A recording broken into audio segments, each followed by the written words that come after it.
mountain. The white resembles innocence. In some ways we've been lost in.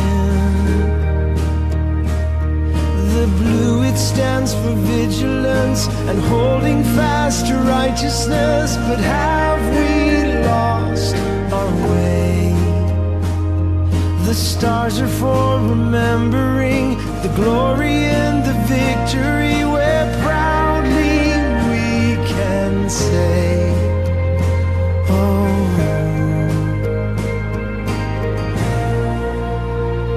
this is freedom. This is freedom, where strength and confidence collide along the straight and narrow. When peace is found in sacrifice by patriots and heroes, where grace abounds and evil dies, truth resounds above the lies. It's only found one way, and here we are today. This is freedom.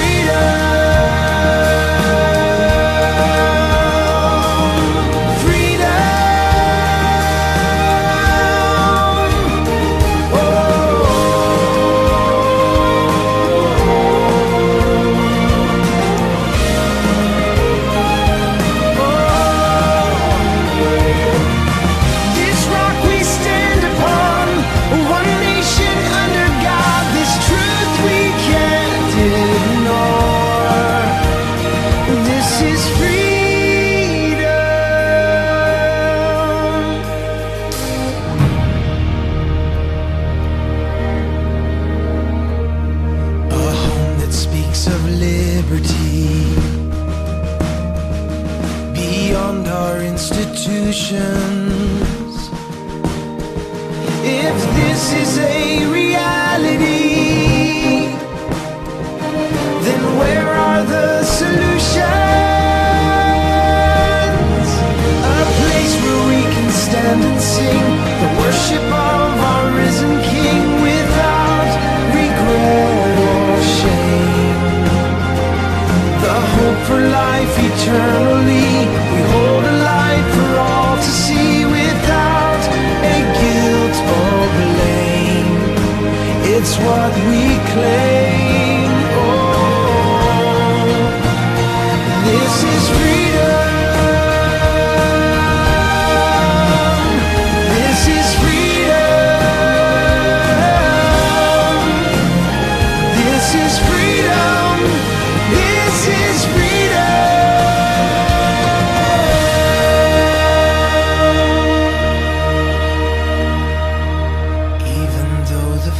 Is long, the enemy may wound us. The stripes are for the rays of hope that never cease to lead us, guide us home. This is freedom.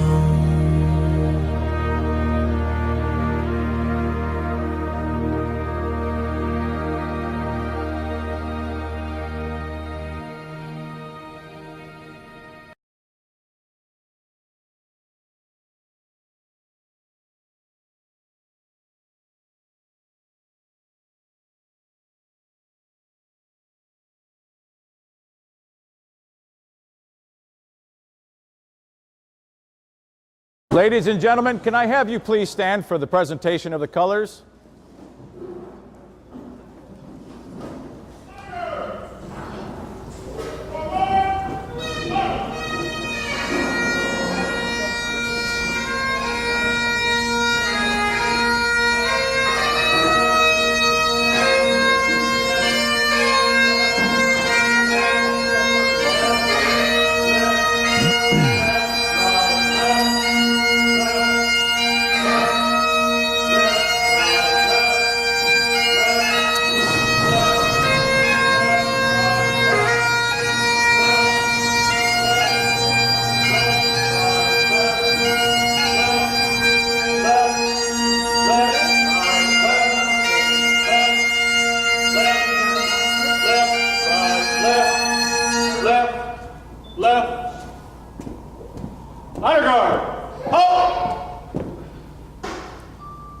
right, face.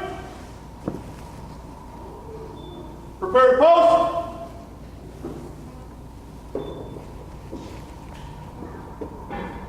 Post.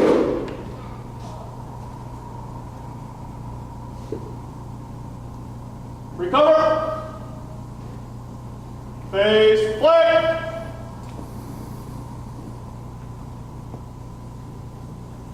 Present arms. Please join me in the Pledge of Allegiance.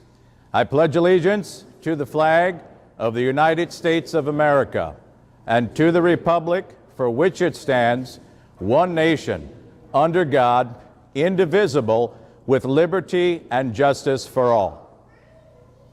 Order arms. Face front. Left face. Forward march.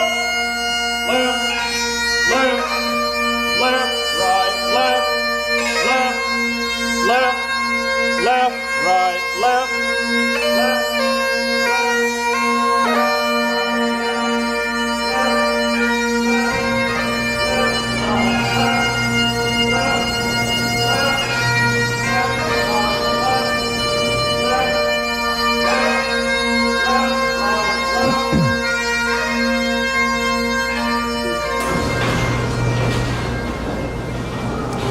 Three principles that I'm going to share with you tonight, and I'll get you to your board meeting on time.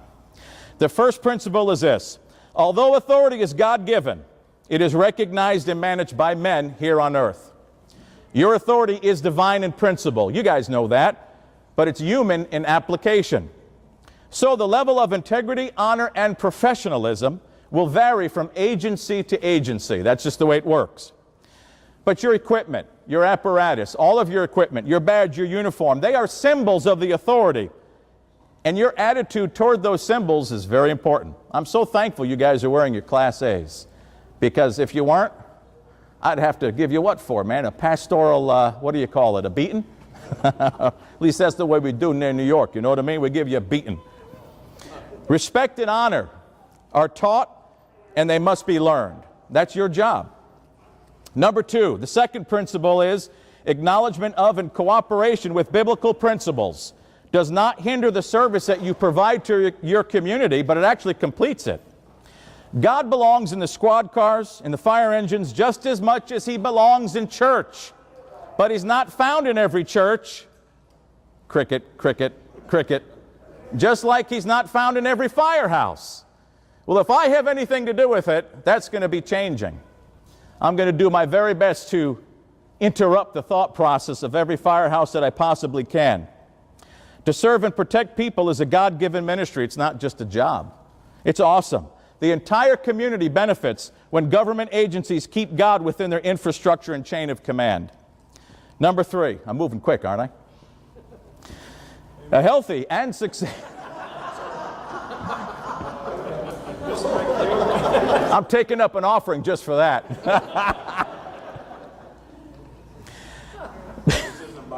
This is whew. Okay. We're on number three now, Chief. A healthy and successful career in the fire service is possible only because a healthy and successful family life exists at home. Wives and children, you should have said amen. My God, you should have said amen. Sacrifice is not first due to your families. Honor and love is. And if you honor and love your families at home, they're more likely to make the sacrifices that are required, because this is a job of sacrifice, interruptions and sacrifice. If you continually sacrifice your families on the altar of public service, and if that is the attitude of the chief and the captains, then you will have failed in your biggest responsibility before God. You must learn how to serve and care for your own family, because you serve and care for the community. You serve and care for your department. Now I'm going to commence to close. I've got a story that I would like to read from the pages of our nation's history that you won't find taught in the public schools anymore. I'm going to read from the book called Under God, triumph and tragedy stories of America's spiritual battle, and then we will conclude our ceremony. This won't take long. I timed myself. It took 5 minutes and 3 seconds. Is that okay, Chief? Yeah, we're good, right? Yeah, we're good. This one's called Bulletproof. Everybody hear me okay? It's worth listening to. The French and Indian War, account of a British officer, 9th of July, 1755. The American Indian chief looked scornfully at the soldiers on the field before him. How foolish it was to fight as they did, forming their perfect battle lines out in the open, standing shoulder to shoulder in their bright red uniforms. The British soldiers, trained for European warfare, did not break rank, even when braves fired at them from under the safe cover of the forest. The slaughter at the Monongahela River continued for 2 hours. By then, 1,000 of the 1,459 British soldiers were killed or wounded, while only 30 of the French and Indian warriors firing at them were injured. Not only were the soldiers foolish, but their officers were just as bad. Riding on horseback, fully exposed above the men on the ground, they made perfect targets. One by one, the chief's marksmen shot the mounted British officers until only one remained. "Quick, let your aim be certain and he dies," the chief commanded.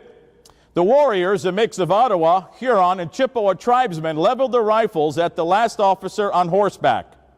Round after round was aimed at this one man. Twice the officer's horse was shot out from under him. Twice he grabbed a horse left idle when a fellow officer had been shot down. 10, 12, 13 rounds were fired by the sharpshooters. Still, the officer remained unhurt. The native warriors stared at him in disbelief. Their rifles seldom missed their mark. The chief suddenly realized that a mighty power must be shielding this man. "Stop firing," he commanded. "This one is under the special protection of the Great Spirit." A brave standing nearby added, "I had 17 clear shots at him, and after all, could not bring him to the ground. This man was not born to be killed by a bullet." As the firing slowed, the lieutenant colonel gathered the remaining troops and led the retreat to safety. That evening, as the last of the wounded were being cared for, the officer noticed an odd tear in his coat. It was a bullet hole. He rolled up his sleeve and looked at his arm directly under the hole. There was no mark on his skin. Amazed, he took off his coat and found 3 more holes where bullets had passed through his coat, but stopped before they reached his body. 9 days after the battle, having heard a rumor of his own death, the young lieutenant colonel wrote his brother to confirm that he was still very much alive. And I quote from that letter, "As I have heard since my arrival at this place a circumstantial account of my death and dying speech, I take this early opportunity of contradicting the first and of assuring you that I have not yet as composed the latter. But by the all-powerful dispensations of Providence, I have been protected beyond all human probability or expectation. For I had 4 bullets through my coat and 2 horses shot out under me, yet escaped unhurt, although death was leveling my companions on every side of me." End quote. The battle on the Monongahela, part of the French and Indian War, was fought on July 9, 1755, near what is now the city of Pittsburgh. The 23-year-old officer went on to become the commander-in-chief of the Continental Army and the first president of the United States. In all the years that followed in his long career, this man, George Washington, was never once wounded in battle. 15 years later, in 1770, George Washington returned to the same Pennsylvania woods. A respected Indian chief, having heard that Washington was in the area, traveled a long way to meet with him. He sat down with Washington, and face to face over a council fire, the chief told Washington the following: "I am a chief and ruler over my tribes. My influence extends to the waters of the Great Lakes and to the far blue mountains. I have traveled a long and weary path that I might see the young warrior of the great battle. It was on the day when the white man's blood mixed with the streams of our forests that I first beheld this chief, Washington. I called to my young men and said, 'Mark yon tall and daring warrior.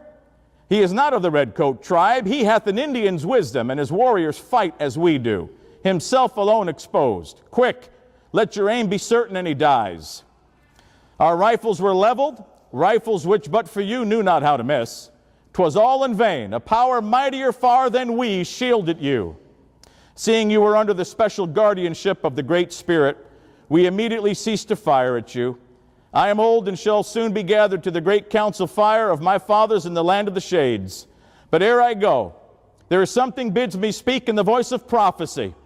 Listen, the Great Spirit protects that man, pointing at Washington, and guides his destinies.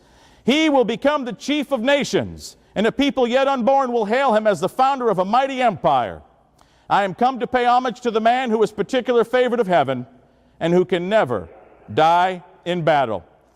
This story of God's divine protection and of Washington's open gratitude could be found in many school textbooks until the 1930s. Now few Americans have read it. Washington often recalled this dramatic event that helped shape his character and confirm God's call on his life. Chief, I believe the day you were born, God knew this moment was coming. You were destined for this.